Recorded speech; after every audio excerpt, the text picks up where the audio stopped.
Warahmatullahi wabarakatuh. Apa kabar anak-anakku semua kelas 10 IPA dan 10 IPS? Pada hari ini kita akan belajar materi kimia ya.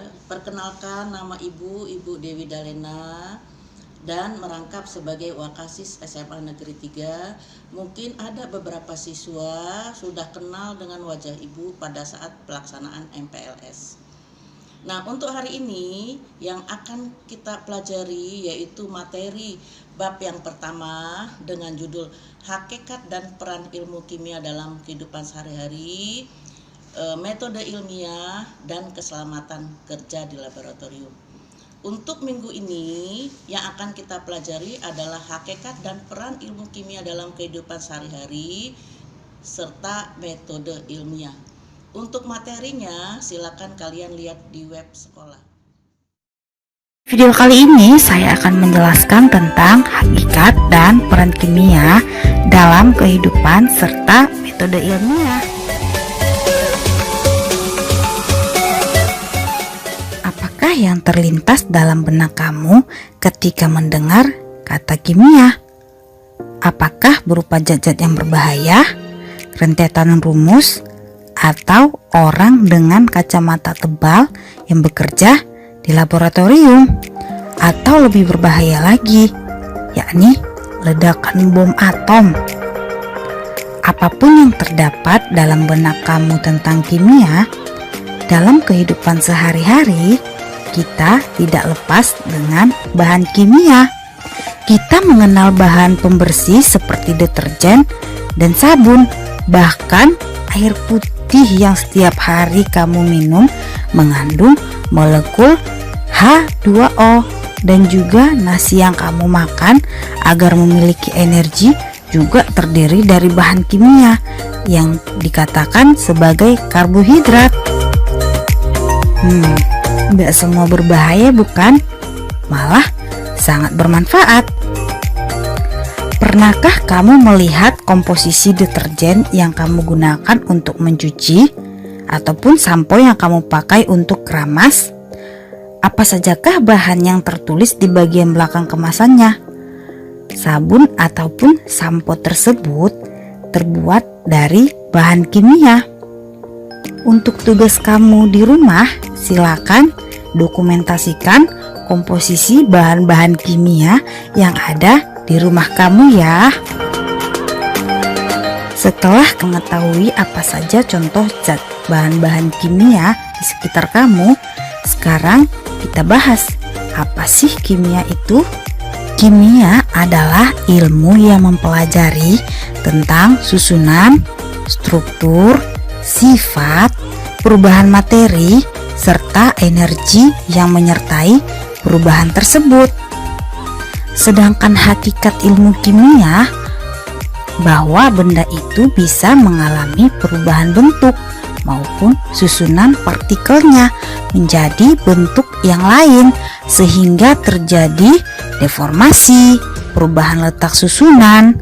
Ini mempengaruhi sifat-sifat yang berbeda dengan wujud yang semula.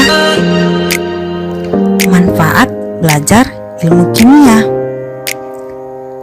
Manfaat belajar ilmu kimia itu pemahaman yang lebih baik terhadap alam sekitar dan berbagai proses yang berlangsung di dalamnya. Kemudian mengubah bahan alam menjadi produk yang lebih berguna untuk memenuhi kebutuhan kita. Hubungan ilmu kimia dengan ilmu pengetahuan lainnya. Kimia dikenal sebagai Center of Science atau pusat dari ilmu sains. Kamu perhatikan gambar berikut, di mana ilmu kimia ini dipelajari di ilmu pengetahuan lain seperti bidang pertanian. Bahan kimia digunakan untuk pembuatan pupuk. Bidang kedokteran untuk melakukan ronsen digunakan sinar X. Bidang farmasi, ilmu kimia berperan dalam identifikasi sifat-sifat fisik dan kimia dari bahan obat-obatan. Bidang biologi, Ilmu kimia membantu menjelaskan proses biologi di alam dan di dalam tubuh manusia. Bidang perikanan kelautan, analisis kualitas air, dan mengkaji pengaruh kualitas air dalam budidaya perairan. Metode ilmiah. Metode ilmiah adalah proses ilmiah dengan menggunakan langkah-langkah ilmiah dan rasional untuk menyelesaikan suatu permasalahan yang muncul. Metode ilmiah dilakukan melalui tahapan-tahapan sebagai berikut. Yang pertama adalah identifikasi dan perumusan masalah. Masalah dapat diperoleh dari kehidupan sehari-hari. Contohnya, apakah makan kangkung dapat menyebabkan kantuk? Apakah kandungan zat besi dalam kangkung menyebabkan kantuk? Kemudian, langkah yang kedua yaitu penyusunan teori dan studi pustaka. Setelah merumuskan masalah yang berupa pertanyaan penelitian, maka langkah berikutnya adalah studi pustaka dan penyusunan teori. Studi pustaka ini bertujuan untuk menemukan informasi yang relevan sesuai dengan objek penelitian dan menambah pengetahuan mengenai masalah yang diteliti.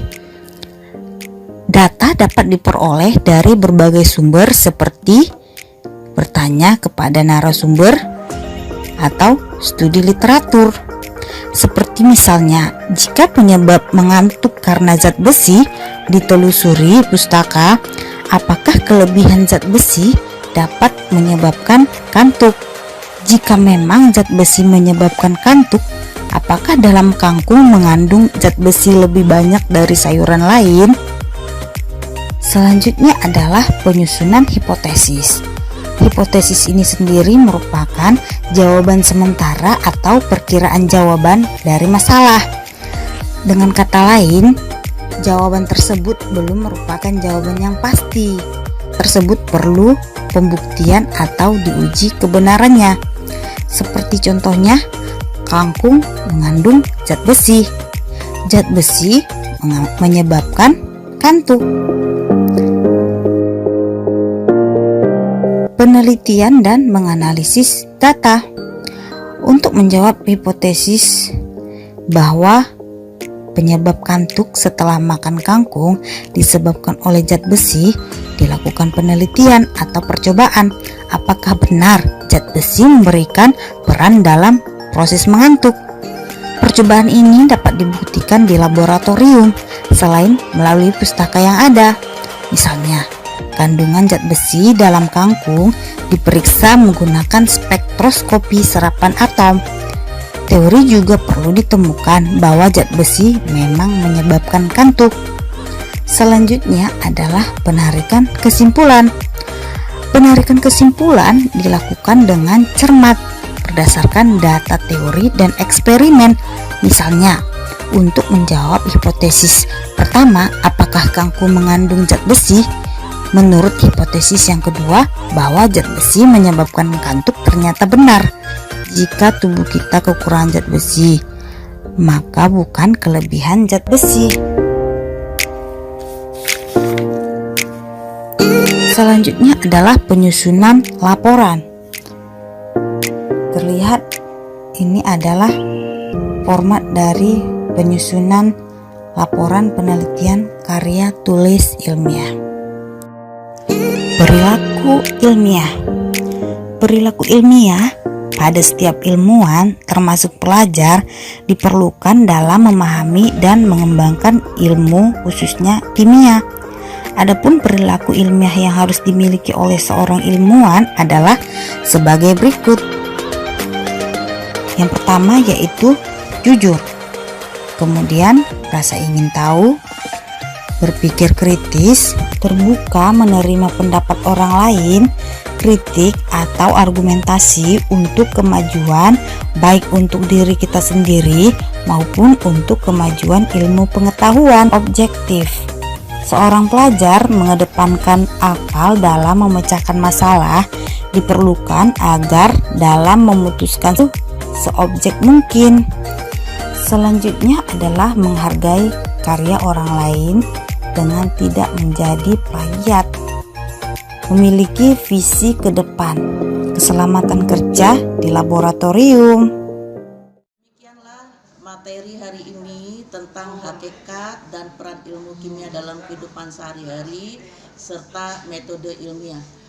Apabila kalian masih ada kesulitan dalam materi tersebut, silakan belajar terus-menerus, dilihat di web sekolah. Ya, mudah-mudahan yang Ibu ajarkan ini bisa kalian terima dengan baik, dan untuk nanti setelah materi keselamatan kerja baru Ibu memberi tugas. Wassalamualaikum warahmatullahi wabarakatuh.